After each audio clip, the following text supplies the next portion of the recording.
Folks, have I got a great holiday sewing project for you? That's right, a super perfect patchwork pine tree. Lots of different things we can do with this. Are you ready to learn how to make your very own? That's right, let's get stitching.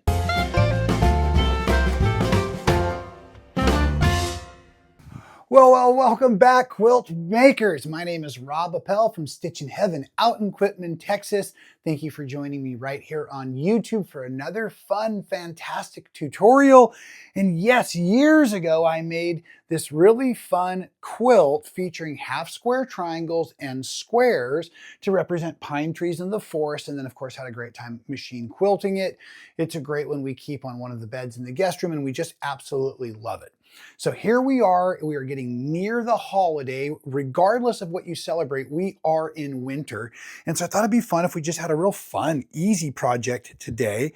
And that is going to be, we're going to make a patchwork pine tree. And the fun thing about this is you can do so many different things once you understand the way it's going to work. So let's talk design before we actually make the parts and pieces. Most of you probably know how to make half square triangles, but stick with me, I will teach you how to do that also. Make sure the iron is hot. I got a sharp blade, a smaller ruler today, a 6x12, and my slotted trimmer, which I love for making half square triangles. As you can see, it's all patchwork in this version. This one was a little more simpler here on the wall, so I wanted to add in more of my scraps. Hey, and speaking of scraps, don't forget to join me on Fridays for our Scrap Master videos. Having a blast over there. Speaking of those other designs, let's start by playing with just some of our half square triangle units real quick, which are going to have basically our white or our background fabric and the pine tree fabric, the green. So today's trick is really going to be just try not to let the same fabrics have a seam to each other like this, where it's going to be a perfect union. But you can see here by having fun with just half square triangles, as in the format of flying geese, you can make wonderful pine trees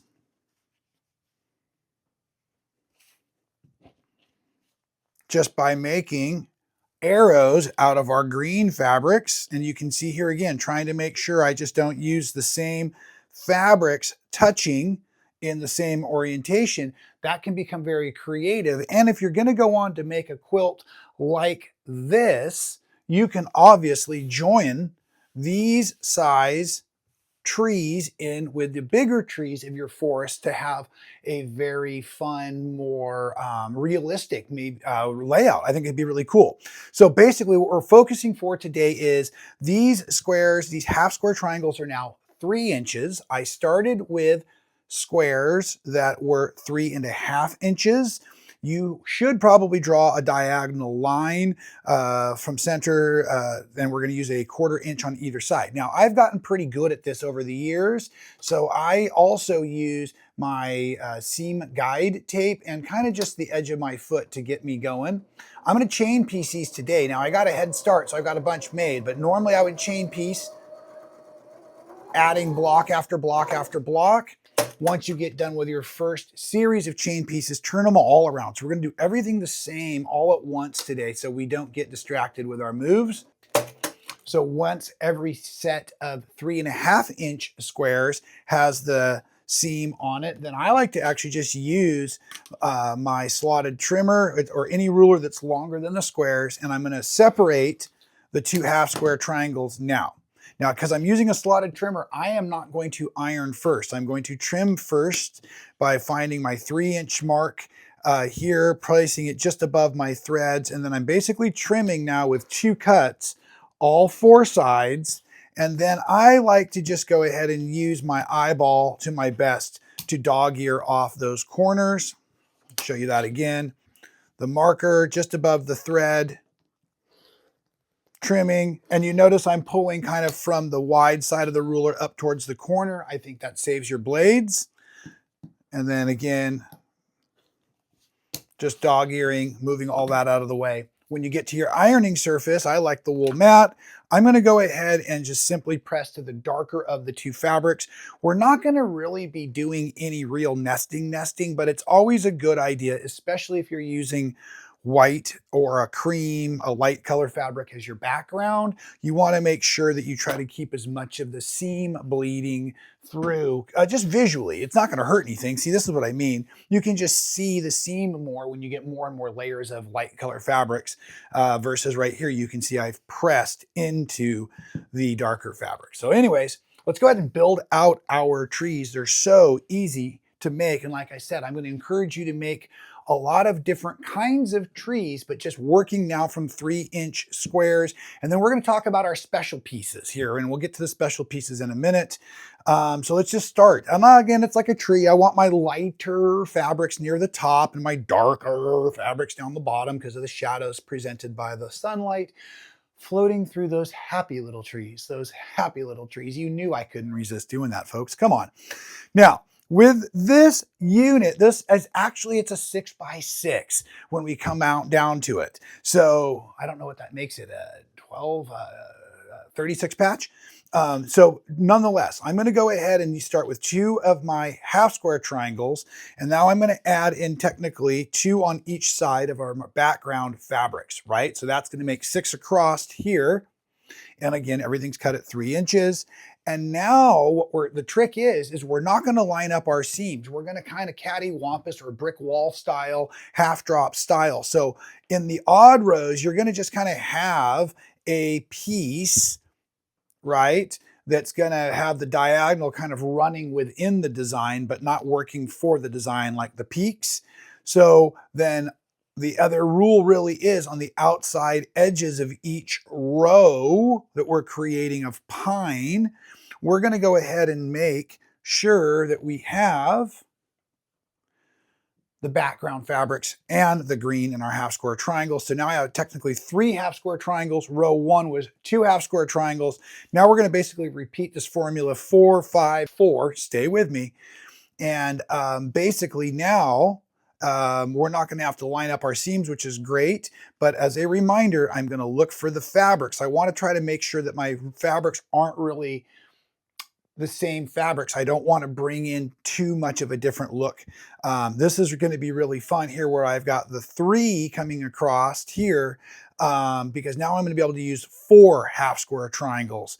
And so again, in that situation, I can make a unit that forms what looks to be a bit of a peak, but then the last 2 triangles will still be from my, oh, and you see how that touches like that? I don't want that way.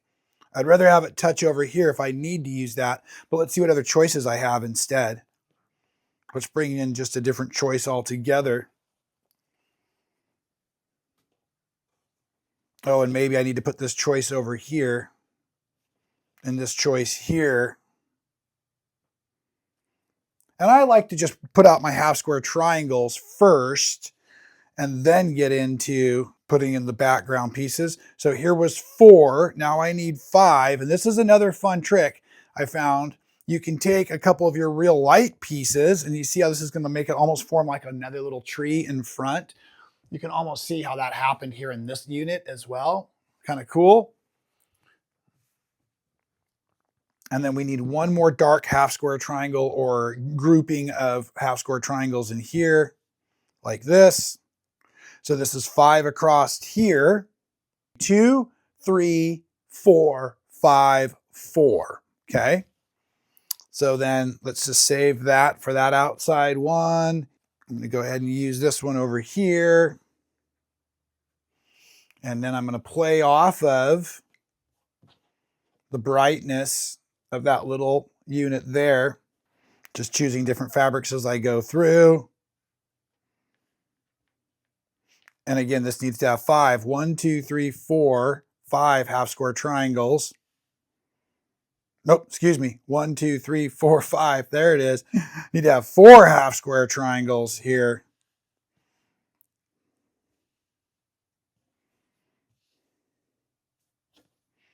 Take the time to arrange the pieces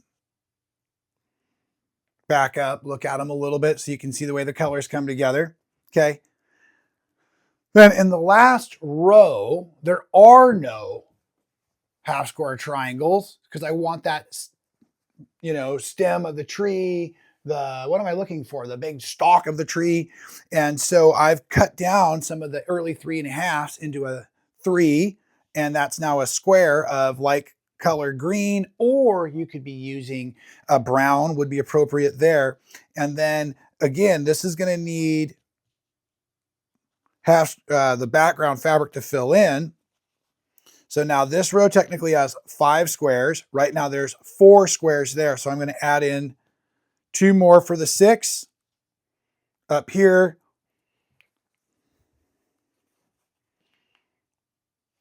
Two more for the 6. This has got 3. So again, I'm going to drop in number 4, number 5, and you can see here now where I've got these stagger pieces. This is easy quilt math, folks. I'm going to walk you through it, and I'm also going to tell you the answer. But if this unit here is a 3-inch square, half of it is 1.5 inches, but we can't forget our seam allowance. So we need to actually make our special pieces at 1 3/4 by 3. So really what I've done is I've just taken 3-inch strips of my background fabric and cut squares as needed, or special pieces as needed. Again, 1 3/4 by 3, so they fit right in here. And you're going to need 6 of those to complete our block. And I guess that actually changes how many seams is in there, so it's not really a 36 patch. Hopefully I wasn't too misleading. Now, once that is all designed and set, and you like the way all your half square triangles and fabrics are looking together, let's go ahead and just make this really easy on ourselves. Go on over to your machine and set up for a 1/4 inch, whether you're going to use your seam tape, an edge guide on your foot. If you're like me and you use these wonderful straight stitcher machines, I'm going to bolt down my edge guide right now. And then I'm just going to come back over to my work, and this is why I like working so close to the machine. I'm just going to take piece 2, lay it on piece 1 in every row, whether it's a square or we're going to call them a rectangle from here on out. And now I'm just going to go ahead and build the whole block unit row by row. And I'm going to press after I assemble each row. I'm not going to press right now after each seam.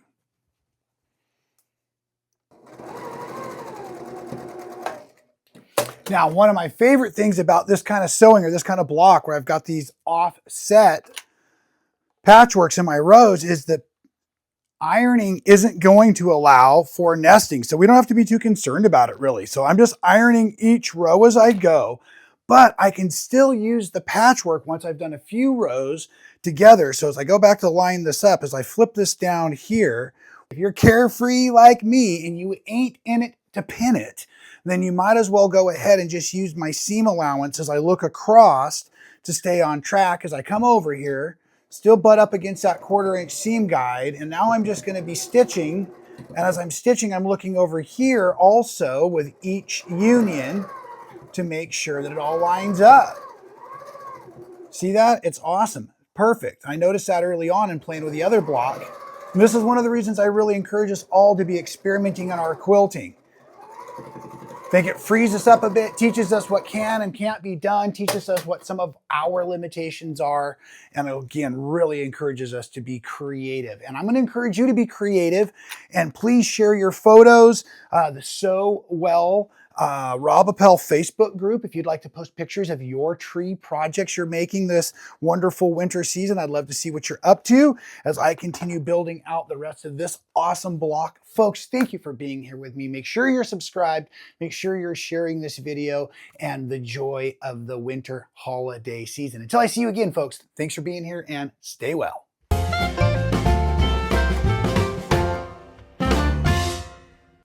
Thank you so much for watching all the way to the end of the video. It really helps support our channel. If you haven't subscribed, do so now. Hit the little button to be notified every time we go live or do a new video for all of you.